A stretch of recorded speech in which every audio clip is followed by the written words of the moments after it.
Welcome to Azores Unplugged. Today we will be visiting the time-forgotten town of Relva. This is a tiny town nestled in the cliffs that literally looks like it has been forgotten by time. To get to Relva, first you leave the town of Ponta Delgada and head west on the Route 1A directly to Relva.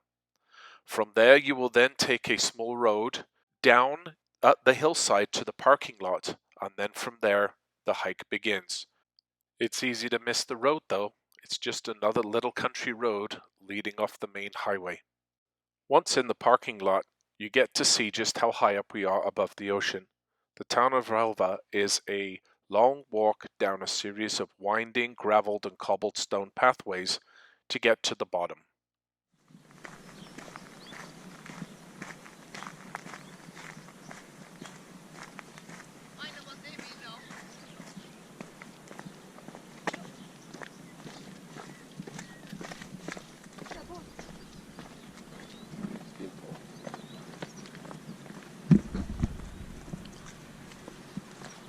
Oh yeah, that's steep. We continue to wind our way down a series of switchbacks, back and forth, dropping closer and closer to the ocean. Each time we went down each one of these switchbacks, the temperature got warmer and warmer, and the humidity began to rise.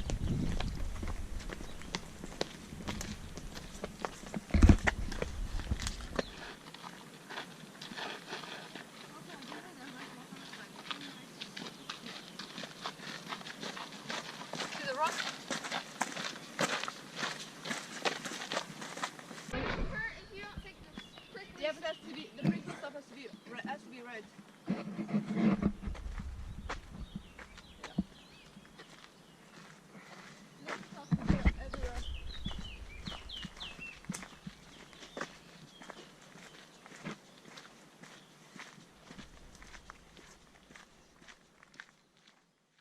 As we came around the corner, we had a stunning view of the Portuguese coastline.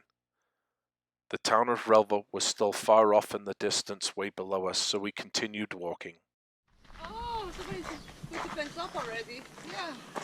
Me too, because I put my fence up, it's so hot.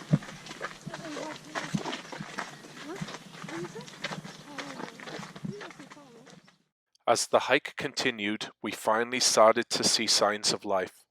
Old buildings just tucked neatly into the side of the hill. There's no power, water, or sewer available at these locations. They are completely off the grid and self-sufficient. What is it? What is the smell? Kirsch. Kirsch? Oh, Jason, Kirsch. Kirsch, what's that, love? That's stuff you guys in my cream. Okay. Oh, you should have bought it from here. All across the Azores, you will find these little fountains that are fed from underground aquifers. The water is drinkable.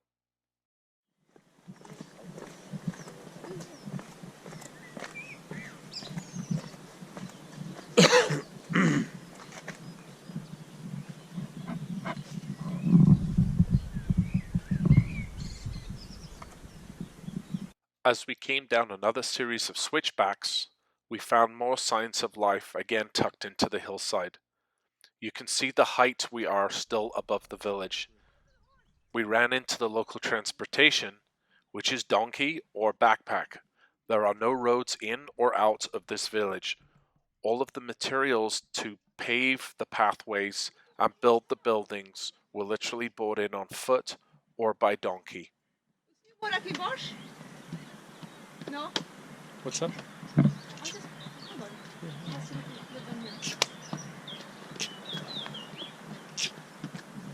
Hold on. Bom dia.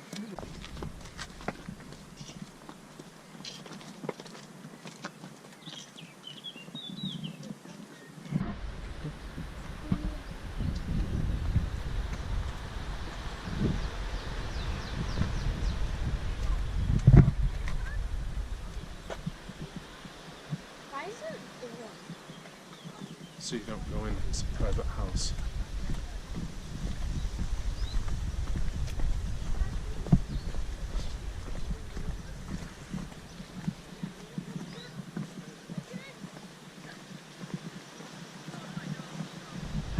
Yeah. Tell Diego there's sharks there. There may not be. And after the war. You gotta come back up here. You gotta come back through. Oh, yeah. Where you guys from? Darling. Oh, New York. You guys. Yeah. You're from New York? Far. No, we're from Canada, but we This is what a typical house looks like down in the bottom of the village. Again, because there is no power, water, or transportation up or down, most of the residents here are completely self-sufficient. They grow almost all their own food and even have vineyards in the backyards to produce their own wine.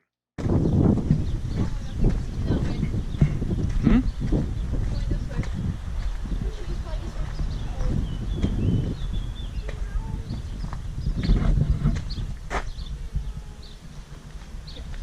You don't need have one?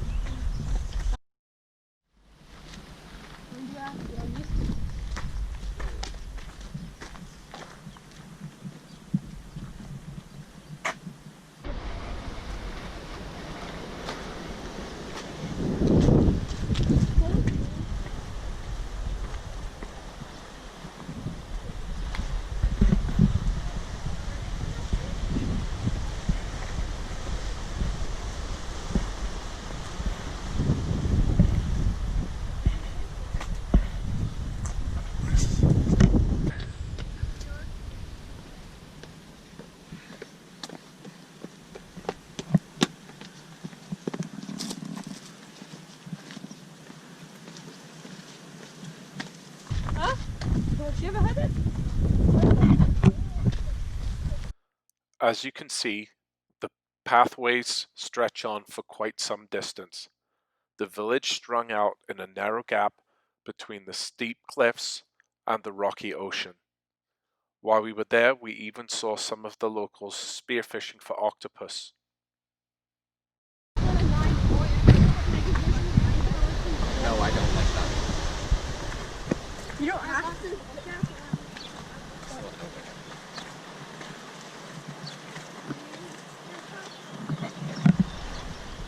Oh, water. Yeah, that's clean. That's as clean as you get. While we were walking down there, we ran into an American Portuguese couple. The wife was from the Azores and the husband was from Rhode Island. They said that they had purchased this house way back 20 years ago for just a couple of €1,000.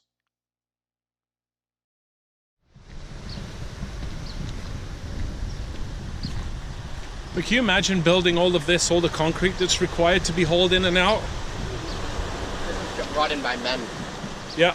and horses and stuff. Holy moly. Like this is a few years. Oh, this is decades. And oh, there's your lizards.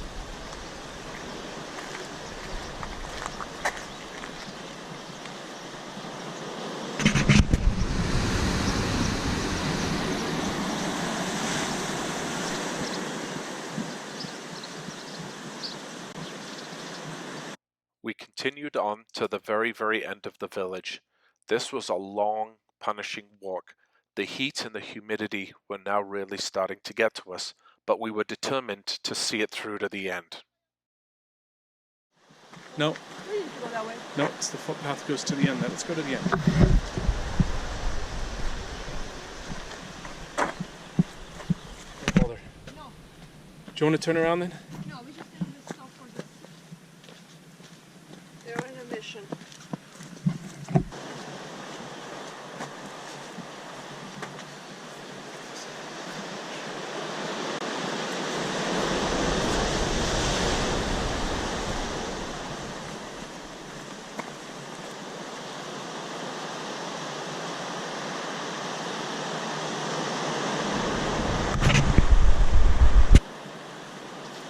Is this the end?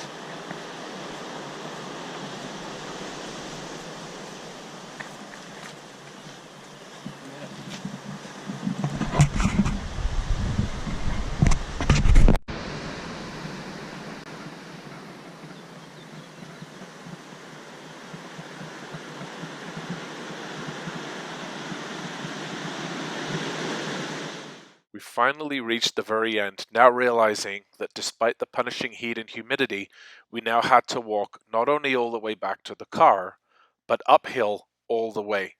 This was quite the grind.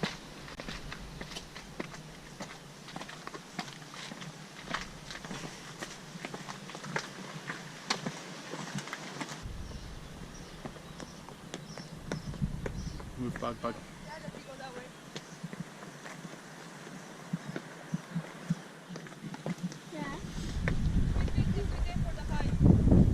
Yeah, I wouldn't want to do this in 30 degrees in full sun. The other ones we have to do it that way.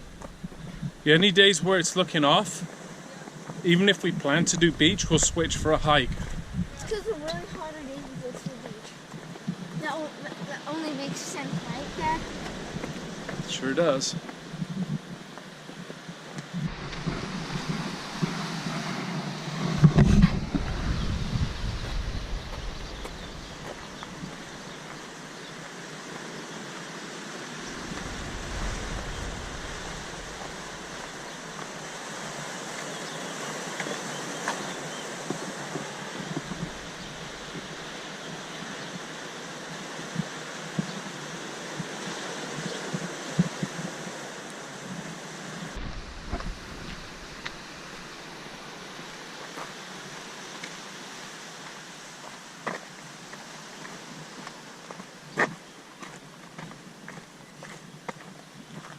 You get to see just how precarious here these little houses are, jammed between the cliffs and the oceans, yet completely self-sufficient. It was an awesome sight.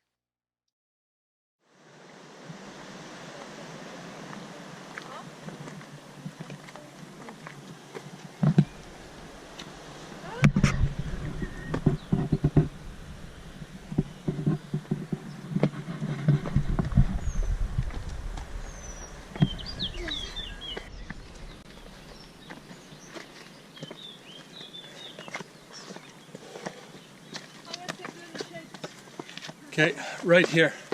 Up at the top here.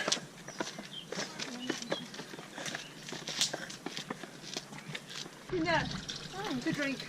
No. You wash your hands on the tap. Let the drink go do it first. Okay?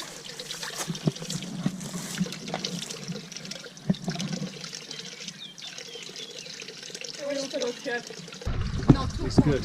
It won't get too cold. Oh shoot, my watch is up. Can I bring your shirt on?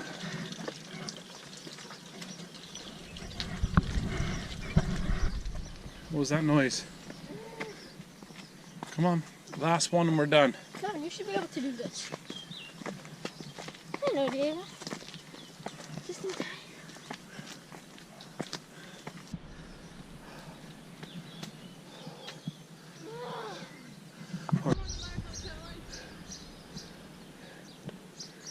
Go on, girl. I can't. First place for Caroline. It's flat. Come on, Quacky Duck. We finally made it to the top. Absolutely exhausted, slightly dehydrated, but we did it. It was a pleasure and an honor to see such a beautiful place that most people will never see.